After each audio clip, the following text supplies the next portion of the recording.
اور یاد کرو جب تم نے ایک شخص کو قتل کر دیا تھا اور اس کے بعد اس کا الزام ایک دوسرے پر ڈال رہے تھے، اور اللہ کو وہ راز نکال باہر کرنا تھا جو تم چھپائے ہوئے تھے۔ چنانچہ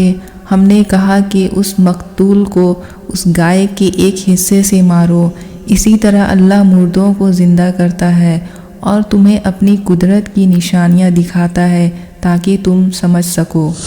اس سب کے بعد تمہارے دل پھر سخت ہو گئے، یہاں تک کہ وہ ایسے ہو گئے جیسے پتھر،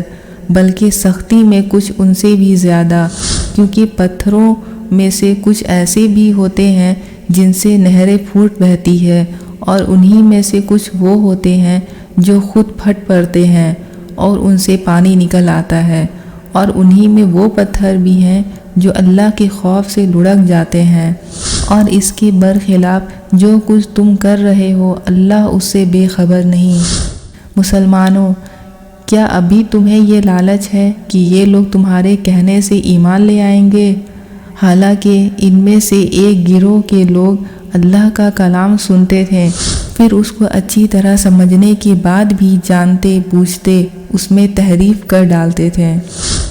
اور جب یہ لوگ ان مسلمانوں سے ملتے ہیں جو پہلے ایمان لا چکے ہیں تو زبان سے کہہ دیتے ہیں کہ ہم بھی ایمان لے آئے ہیں، اور جب یہ ایک دوسرے کے ساتھ تنہائی میں جاتے ہیں تو آپس میں ایک دوسرے سے کہتے ہیں کہ کیا تم ان مسلمانوں کو وہ باتیں بتاتے ہو جو اللہ تعالیٰ نے تم پر کھولی ہے تاکہ یہ مسلمان تمہارے پروردگار کے پاس جا کر انہیں تمہارے خلاف دلیل کے طور پر پیش کریں؟ کیا تمہیں اتنی بھی عقل نہیں؟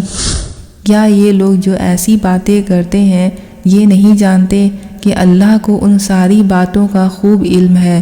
جو وہ چھپاتے ہیں اور جو وہ ظاہر کرتے ہیں؟ اور ان میں سے کچھ لوگ ان پڑھ ہیں جو کتاب توریت کا علم رکھتے نہیں، البتہ کچھ آرزوئیں پکائے بیٹھے ہیں، اور ان کا کام بس یہ ہے کہ وہم و گمان باندھتے رہتے ہیں۔ لہٰذا تباہی ہے ان لوگوں کی جو اپنے ہاتھوں سے کتاب لکھتے ہیں، پھر لوگوں سے کہتے ہیں کہ یہ اللہ کی طرف سے ہے تاکہ اس کے ذریعے تھوڑی سی آمدنی کما لیں۔ بس تباہی ہے ان لوگوں پر اس تحریر کی وجہ سے بھی جو ان کے ہاتھوں نے لکھی، اور تباہی ہے ان پر اس آمدنی کی وجہ سے بھی جو وہ کماتے ہیں۔ اور یہودیوں نے کہا ہے کہ ہمیں گنتی کے چند دنوں کے علاوہ آگ ہرگز نہیں چھوئے گی۔ آپ ان سے کہیے کہ کیا تم نے اللہ کی طرف سے کوئی عہد لے رکھا ہے جس کی بنا پر وہ اپنے عہد کی خلاف ورزی نہیں کر سکتا، یا تم اللہ کے ذمے وہ بات لگا رہے ہو جس کا تمہیں کچھ پتہ نہیں؟ آگ تمہیں کیوں نہیں چھوئے گی؟ جو لوگ بھی بدی کماتے ہیں اور ان کی بدی انہیں گھیر لیتی ہے تو ایسے لوگ ہی دوزخ کے باسی ہیں، وہ ہمیشہ اس میں رہیں گے۔